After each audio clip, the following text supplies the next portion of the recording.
Hello and welcome to Uncommon Law, my podcast about true stories from my life experience of over 50 years as a lawyer and trial judge. This is a look at the law from the inside out, stuff they don't teach in law school.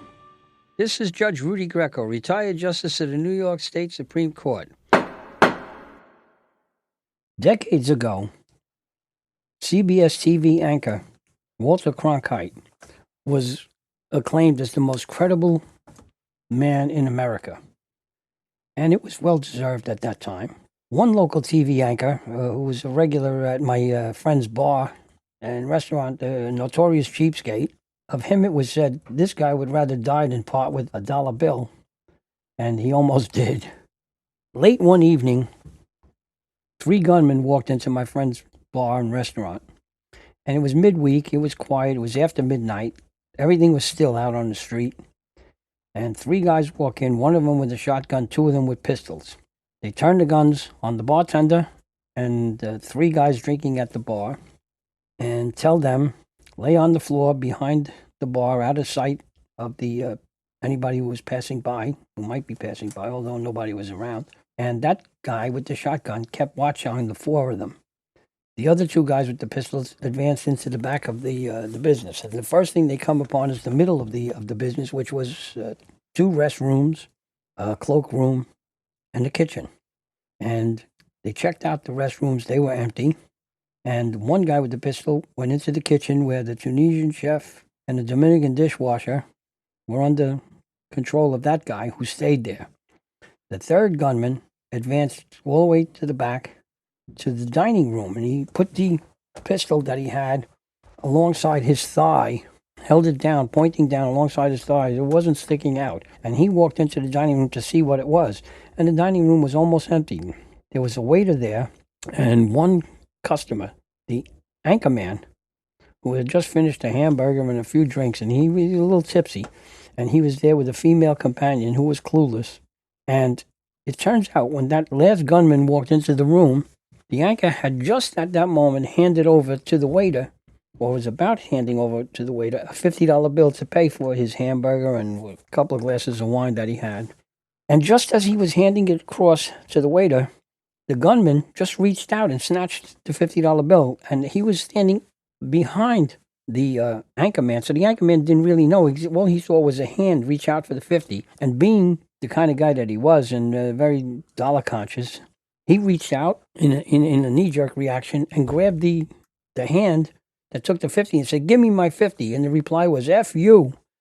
And the guy now finds himself grappling with the anchor man, who doesn't know what's going on. All he knows is this hand reached out for 50, and he reached out for that hand and starts shaking the hand, and they get into a scuffle. The gunman who was watching the chef and the dishwasher came running in when he heard the noise, and the 2 of them start beating up the anchor man.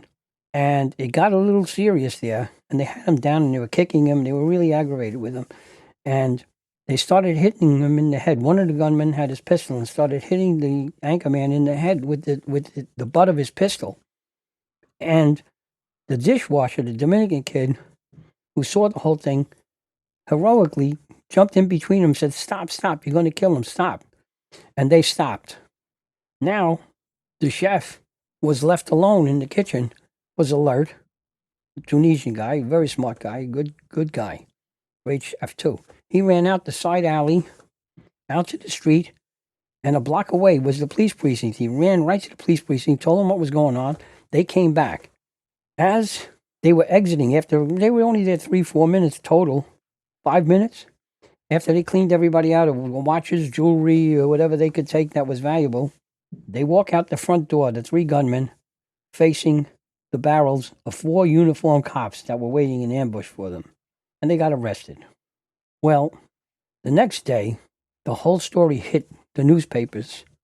And the anchor man, figuring out what actually happened, that it was a holdup, concocted a story. It was a phony story. It was fake news. This guy says now, quote, "In the face of almost certain death, I realized I wanted to go down fighting." What a crock. This guy was making this whole thing up. He didn't even know it was a holdup. When he got done, it sounded like the Marines took Pork Chop Hill on Iwo Jima. It was a great act of valor. on his part. 2 weeks later, he's at City Hall getting a medal for valor from the mayor because he promoted this whole concocted story about his own heroism, which was totally false. Right after the holdup, as a precaution, I took affidavits from everybody that was involved, the 3 customers at the bar, the chef, the dishwasher, the bartender. I left out the lying anchor man, and I left out his clueless female companion because they weren't going to help anyway. And I just held those things as insurance if there ever was a lawsuit or anything else, just to protect my friend and his business. Well, it turns out that the Manhattan Assistant District Attorney who was prosecuting the criminals calls me up and said, I'm just interviewing all the people, the victims of that crime. This was months later. And I found out that they gave statements, and you're the guy who took the statements. You have the statements. I said, yes, I do. She said, well, I have a discovery motion from the defense lawyers here. They want to know if I'm aware of any statements, and I've just been told about these statements, so I'm aware, and I have to turn these things over. Otherwise, we're going to blow this prosecution completely. It'll be thrown out. I need those statements. You have to give them to me. I want your cooperation. I said, okay, I understand. I was a defense lawyer myself. I understand completely. I know exactly what you're talking about. I have no problem turning over the statements. I'll do it on one condition. When the time comes, I want you to show them to the anchor man, because this guy's lying. And in the interim, in the intervening months, he had gone to a big personal injury attorney, a very famous New York lawyer, personal injury guy, and sued the restaurant on some bogus nonsense like failure to protect him adequately, negligence in protecting him, or some size of, I don't know what they wanted to do. They wanted him to have machine gun guards here or something to protect the clientele. I didn't understand. But anyway, it was total BS. And I said to the ADA, make sure you show it to this guy at the right moment. I had been saving them, sitting on him, because I figured I was going to embarrass this guy at a trial and really show him up. Because I think what he did was totally out of line and despicable.